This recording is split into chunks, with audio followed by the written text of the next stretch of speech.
Assalamualaikum warahmatullahi wabarakatuh. Shalom.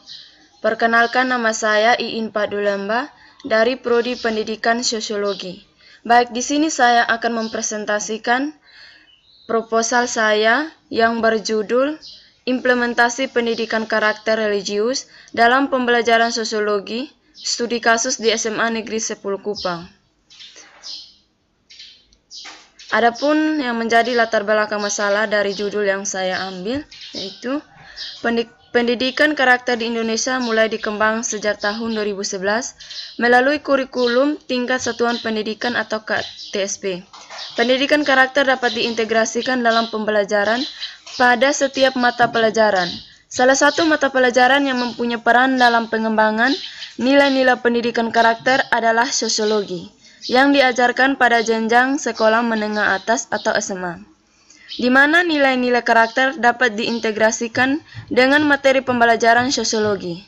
Dengan demikian, upaya penanaman nilai karakter menjadi sangat penting dan wajib untuk dilaksanakan, utamanya melalui pendidikan formal, yang salah satunya adalah sekolah menengah atas atau SMA.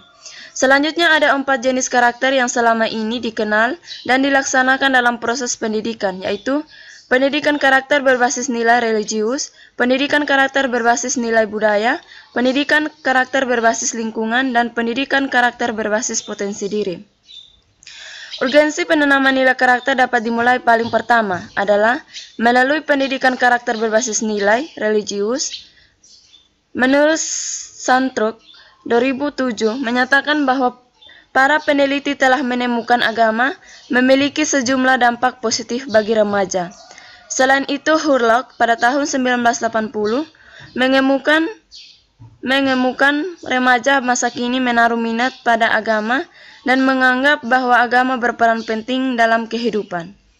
Minat pada agama antara lain tampak dengan membahas masalah agama, mengikuti pelajaran-pelajaran agama di sekolah dan di perguruan tinggi, mengunjungi tempat-tempat ibadah dan mengikuti berbagai upacara agama. Bab 2. Kajian pustaka. A. Landasan teori. Suatu tulisan atau kajian dapat dikatakan ilmiah apabila memiliki alat analisis baik berupa teori maupun konsep. Berkaitan dengan hal itu, di bawah ini adalah teori dan konsep yang digunakan dalam menganalisis data yang diperoleh di lapangan mengenai implementasi pendidikan karakter religius dalam pembelajaran sosiologi di SMA Negeri 10 Kupang. Yang pertama, teori perkembangan belajar. Penelitian ini menggunakan teori perkembangan belajar menurut sosiologi. Tokoh pedagogi sosiologi adalah Baldwin dalam Footyartanta 2010. Yang konsepnya cukup mempunyai pengaruh besar. Baldwin mempunyai pengaruh terutama pada hipotesisnya mengenai reaksi sirkular. Baldwin menerangkan perkembangan anak sebagai proses sosialisasi dalam bentuk meniru atau imitasi yang berlangsung secara adaptasi dan seleksi.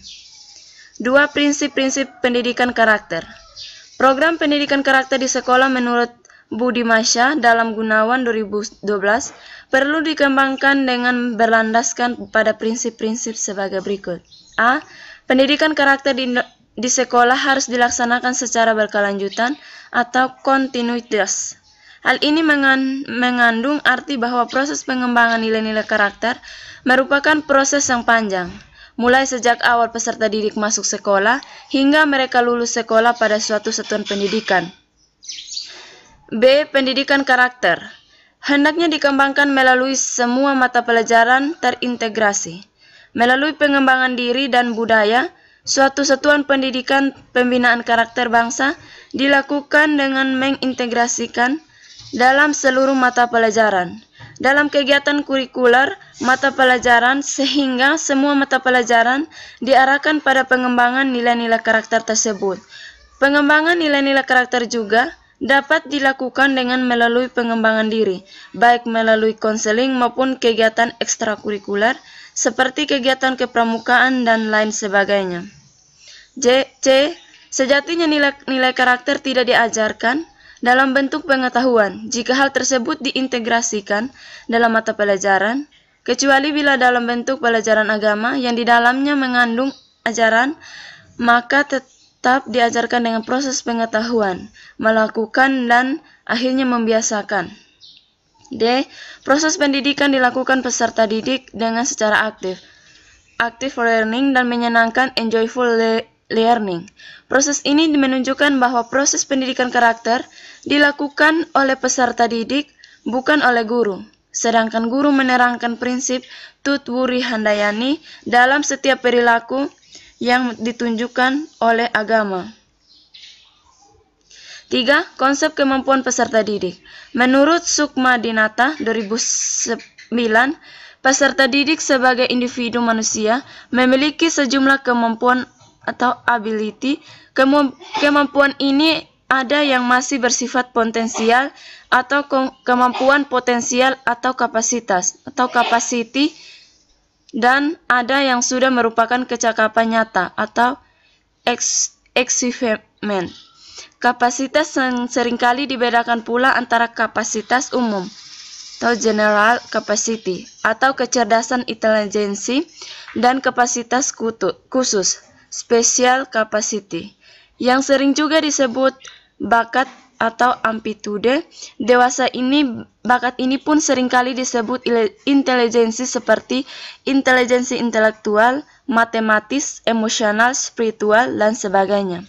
Dalam konsep multi intelligence, tiap peserta didik memiliki kapasitas dan kecakapan yang berbeda.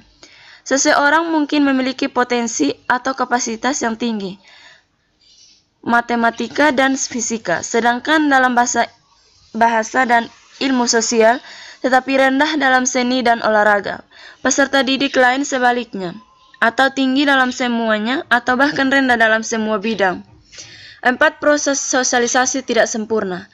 Sosialisasi adalah sebuah proses penanaman atau transfer kebiasaan atau nilai dan aturan dari satu generasi ke generasi lainnya dalam sebuah kelompok atau masyarakat.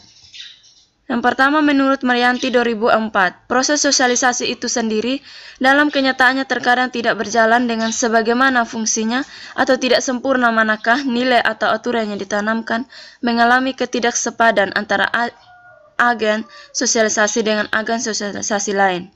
Menurut Triyono 2013, agen sosialisasi ini meliputi keluarga, teman sebaya atau sepermainan atau peer group, sekolah, dan media massa. Proses sosialisasi yang tidak sempurna dapat juga muncul karena cacat fisik yang dibawa sejak lahir, kekurangan gizi, gangguan mental, maupun goncangan-goncangan jiwa yang pernah dialaminya. Penelitian relevan. Hasil penelitian tersebut menunjukkan bahwa penerapan pendidikan berbasis karakter di SMA Negeri 10 Kupang dikatakan baik meskipun ada sebagian siswa yang melanggar nilai-nilai agama dan norma.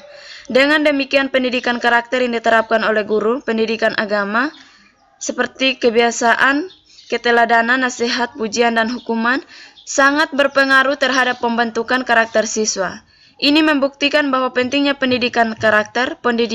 Pendidikan karakter merupakan bagian penting dalam pembinaan kepribadian dan moral bangsa, dan pelaksanaan pendidikannya harus diarahkan untuk membina budi pekerti yang luhur dan membina moral bangsa.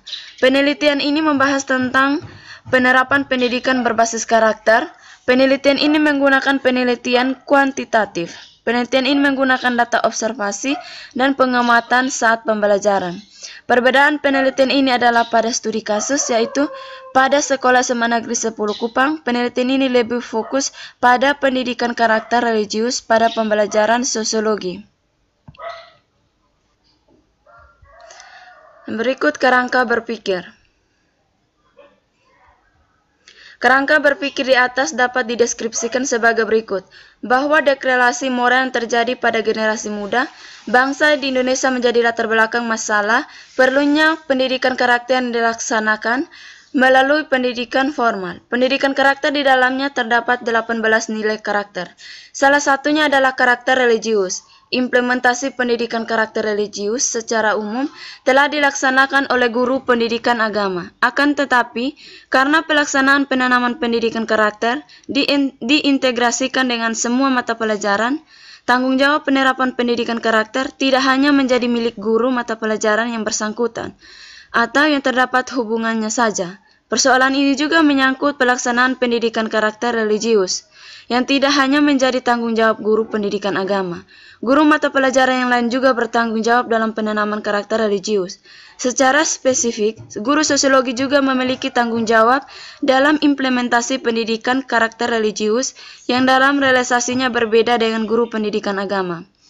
Analisis implementasi pendidikan karakter religius dalam pembelajaran sosiologi menggunakan teori perkembangan belajar, di mana teori ini memandang bahwa proses perkembangan belajar pada diri individu adalah hasil dari proses peniruan atau imitasi.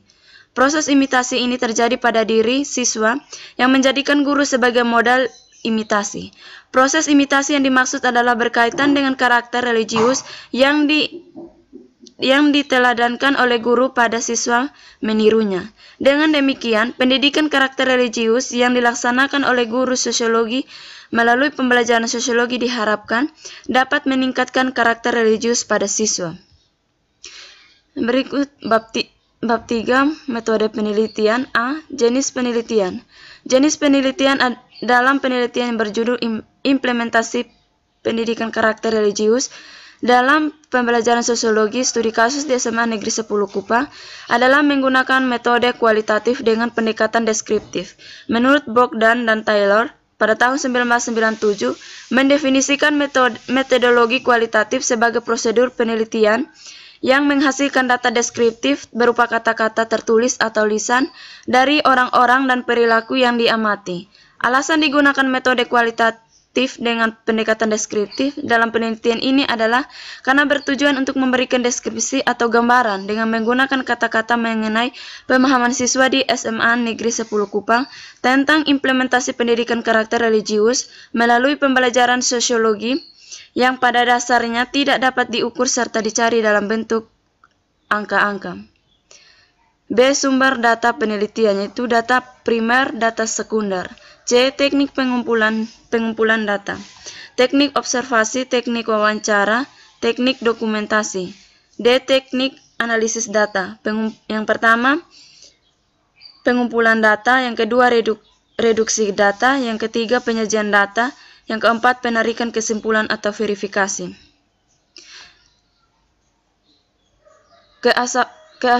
Keabsahan data. Penulisan dilakukan keabsahan data dengan menggunakan triangulasi data yang meliputi beberapa tahapan, di antaranya 1. Membandingkan data hasil pengamatan penulis dengan data hasil wawancara dengan Oke, baik, hanya ini yang saya dapat presentasikan. Sekian dan terima kasih. Yang berikut keabsahan data. Penulisan melakukan keabsahan data dengan menggunakan triangulasi data yang meliputi beberapa tahapan, di antaranya 1. Membandingkan data hasil pengamatan penulis dengan data hasil wawancara dengan kepala sekolah, wakil kesiswaan, guru BK, guru sosiologi, dan siswa SMA Negeri 10 Kupang. Yang kedua, membandingkan apa yang disampaikan guru sosiologi kepada siswa dalam kegiatan pembelajaran di kelas dengan apa yang disampaikan kepada penulis dalam proses wawancara. Yang ketiga, membandingkan pandangan guru sosiologi dengan pandangan kepala sekolah dan siswa SMA Negeri 10 Kupang terhadap penerapan pendidikan karakter di SMA Negeri 10 Kupang. Yang keempat, membandingkan data hasil wawancara bersama guru sosiologi dengan isi perangkat pembelajaran.